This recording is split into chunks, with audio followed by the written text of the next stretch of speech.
పదోన్నతి పొందిన పూర్వ వీఆర్ఏలకు వేతనాలు ఇవ్వాలని పూర్వ వీఆర్ఏల ఐక్య కార్యాచరణ కమిటీ ఆధ్వర్యంలో బుధవారం వెములవాడ ఆర్డీఓ మధుసూదన్ కు వినతి పత్రం అందించారు. ఈ సందర్భంగా పూర్వ వీఆర్ఏల ఐక్య కార్యాచరణ కమిటీ జిల్లా చైర్మన్ పైండ్ల చందు, జిల్లా ప్రధాన కార్యదర్శి మల్లారం అర్జున్ మాట్లాడుతూ రాష్ట్ర ప్రభుత్వం ఆగస్టు 10, 2023న జిల్లాలో 370కి పైగా పూర్వ వీఆర్ఏలను జూనియర్ రికార్డు అసిస్టెంట్లుగా, ఆఫీసు సబార్డినేట్ హెల్పర్లుగా revenue, municipal, mission Bhagiratha, irrigation శాఖలో క్రమబద్దీకరించిన నాటి నుంచి నేటికి 5 నెలలు పూర్తయినా ఇంతవరకు తమకు వేతనాలు అందలేదని ఆవేదన వ్యక్తం చేశారు.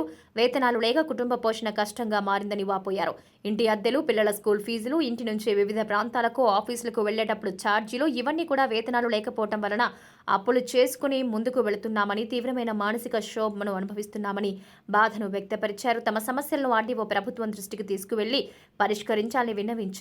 ఈ కార్యక్రమంలో సంఘం నాయకులు రాజేందర్, తిరుపతి, సుధీర్, మంజుల, రేష్మ, లక్ష్మి, లక్ష్మీరాజం, రాజేందర్, రహీం, మాధవి, సుమ, విజయ, రాజేందర్, నిరంజన్, మేఘమాల, స్వప్న, లావణ్య, దేవేంద్ర, వేణు, రాకేష్, చంద్రకళతో పాటు 100 మంది పూర్వ వీఆర్ఏలు పాల్గొన్నారు.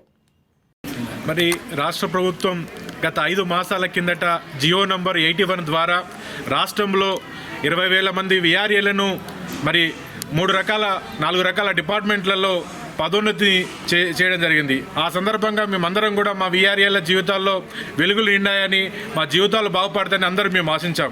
కానీ ఆచరణలో చూసేసరికి మరి 5 మాసాలు గడుస్తూ ఉంది. ఈ 5 మాసాలు గడుస్తున్నటువంటి సందర్భంలో మాకు కనీసం ఐడీలు రాక, జీతాలు రాక చాలా ఇబ్బందులు పడతా ఉన్నాం. రాజన్న సిరిసిల్ల జిల్లాలో దాదాపుగా మరి జిల్లా వ్యాప్తంగా మొత్తం 470 మంది వీఆర్ఏలు ఉంటే మరి 370 మంది వీఆర్ఏలు క్రమబద్ధీకరణ జరిగిండ్రు.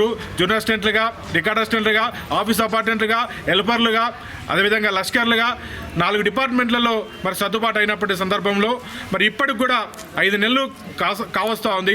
ఈ సందర్భంగా మాకు కనీసం వేతనాలు లేక, ఐడీలు లేక చాలా ఇబ్బంది పడుతున్నాం. సుదూర ప్రాంతాల నుంచి వచ్చే క్రమంలో బస్ కావచ్చు, లేకపోతే కుటుంబ సంబంధించినటువంటి పోషణ కావచ్చు, ఇంటి అద్దెలు కావచ్చు, మరి రోజువారీ ఖర్చులు ఇబ్బందికరమైన పరిస్థితుల్లో ఉన్నాయి. ఇప్పటికే ఈ ఆర్థిక అవస్థలతోటి భరించలేక 5 మంది మరి పదోన్నతి పొందినటువంటి వీఆర్ఏలు మరి రాష్ట్రంలో చనిపోయినటువంటి సందర్భం ఇప్పటికే ఉన్నది. కాబట్టి నూతనంగా మరి ఎన్నికైనటువంటి కాంగ్రెస్ ప్రభుత్వమైన గౌరవ సీఎం గారైనా కల్పించుకొని మాకు వెంటనే ఈ 5 మాసాలకు సంబంధించిన జీతాలు, ఎంప్లాయ్ ఐడీలను తక్షణం ఇస్తారని కోరుకుంటున్నాను.